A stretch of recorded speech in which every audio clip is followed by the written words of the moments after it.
Good morning students. Hindi class में आप लोगों का स्वागत है।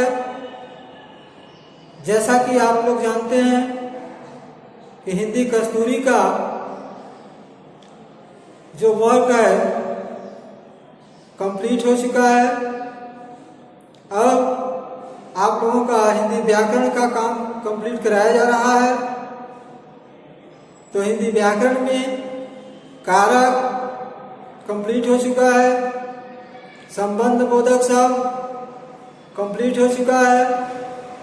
आज मैं आप लोगों को विराम चिन्ह कंप्लीट कराने जा रहा हूं, जिसको आप लोग ध्यान से देखेंगे और कंप्लीट करने की कोशिश करेंगे।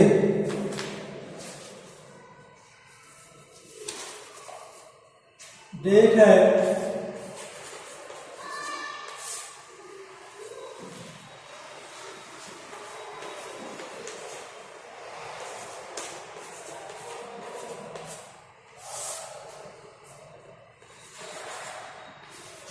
18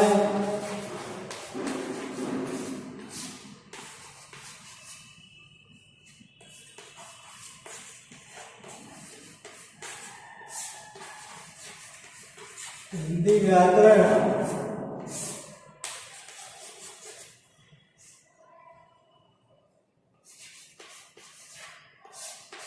पाठ 17 विराम चिन्ह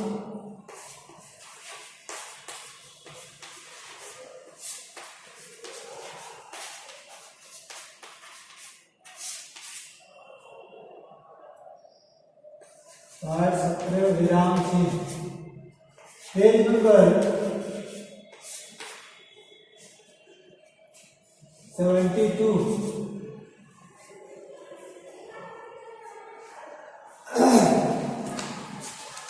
इसमें अभ्यास के अंतर्गत पहला जो प्रश्न है, इस प्रश्न को कॉपी में भी कंप्लीट करना होगा। विराम चिन्ह किसे कहते हैं?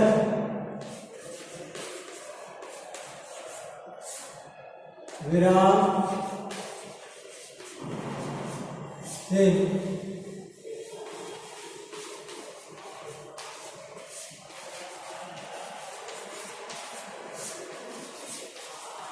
किसे कहते हैं? यह प्रश्न, इसका जो उत्तर है व्याकरण में रुकने की प्रक्रिया को स्पष्ट करने वाले सांकेतिक चिन्ह ही विराम चिन्ह कहलाते हैं। व्याकरण में रुकने की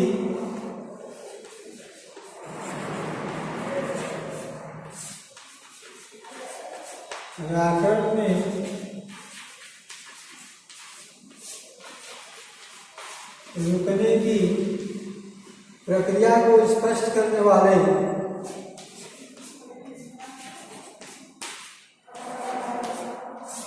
प्रक्रिया को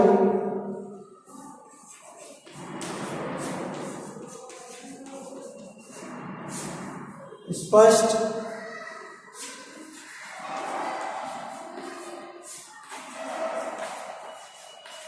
करने वाले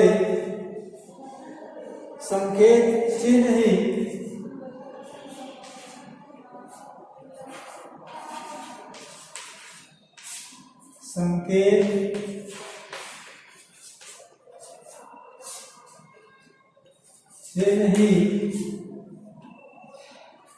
विराम चिन्ह कहलाते हैं।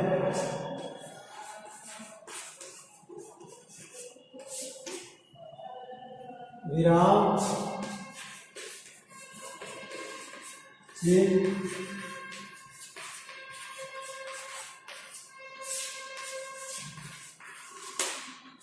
कहलाते हैं। जैसे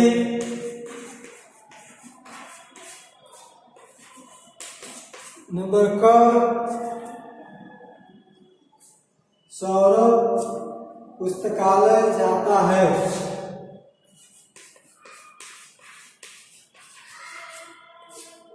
सौरभ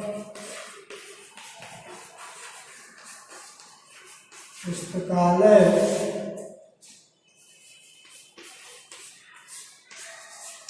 जाता है। तो इसमें यह जो लास्ट में खड़ी पाई है उसी को विराम चिन्ह कहते हैं। इसका नाम है पूर्ण विराम। नंबर ख,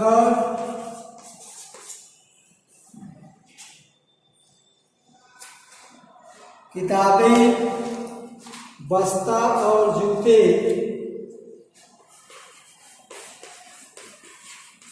किताबें, कॉमा जिसको अल्प विराम बोलते हैं, बस्ता और जूते।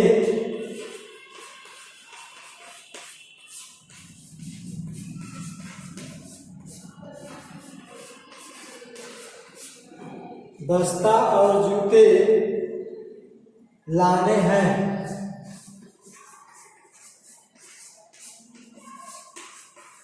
फिर यहाँ पूर्ण विराम,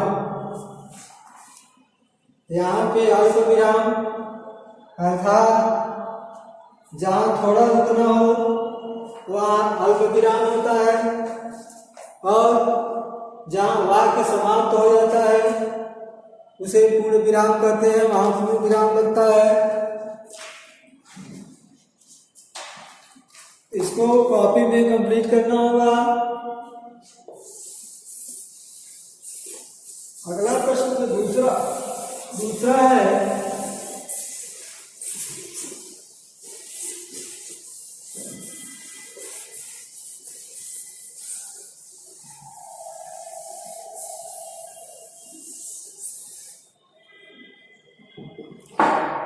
प्रश्न नंबर जो दूसरा दिया हुआ है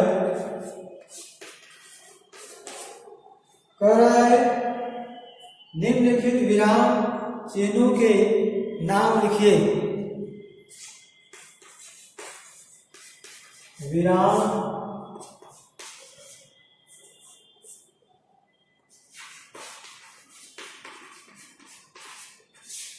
चिन्हों के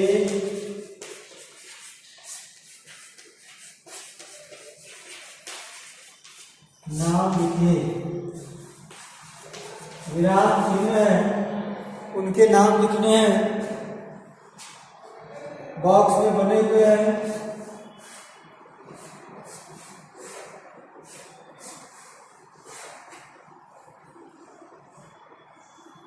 ये है इसमें इस तरह का बना हुआ है और इसमें इस तरह का बना हुआ है। इसे पूर्ण विराम कहते हैं। पूर्ण विराम, पूर्ण विराम की परिभाषा अभी मैं बताया हूं। जहां वाक्य कंप्लीट हो जाता है, पूरा हो जाता है, वहां पूर्ण विराम लगाया जाता है और इसे अल्प विराम कहते हैं। अल्प विराम,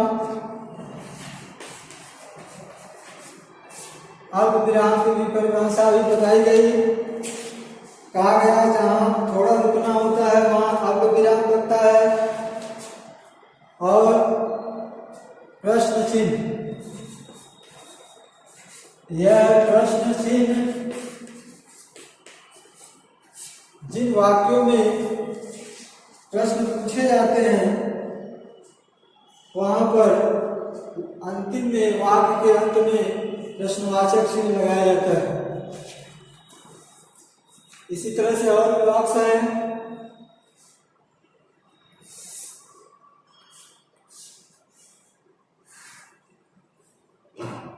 ये इस तरह का बना हुआ है, डॉट डॉट करके फिर ये बना है। इसके बाद एक और बॉक्स है जिसमें इस तरह की लाइन दी गई है और एक और बॉक्स है जिसमें इस तरह होकर नीचे पॉइंट की तरह, बिंदी की तरह दिया गया है। तो इसे उद्धरण चिन्ह कहते हैं। उद्धरण चिन्ह। उद्धरण चिन्ह की परिभाषा जो है यहाँ बताया गया है, किसी वक्ता के कथन जो ज्यों का त्यों प्रस्तुत करने के लिए इसे लगाते हैं। जैसे माँ ने कहा सभी पढ़ने बैठो, तो यह उद्धरण चिन्ह लगाया जाता है। इसके बाद निर्देशक चिन्ह है, अगला जो है निर्देशक चिन्ह है।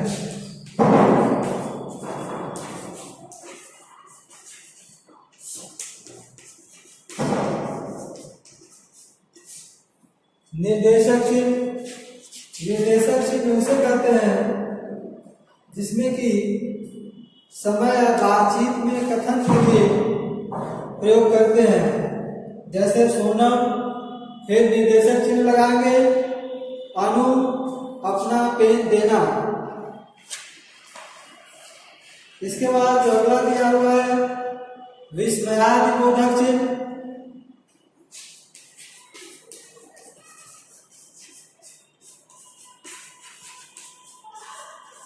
विस्मयादिबोधक चिन्ह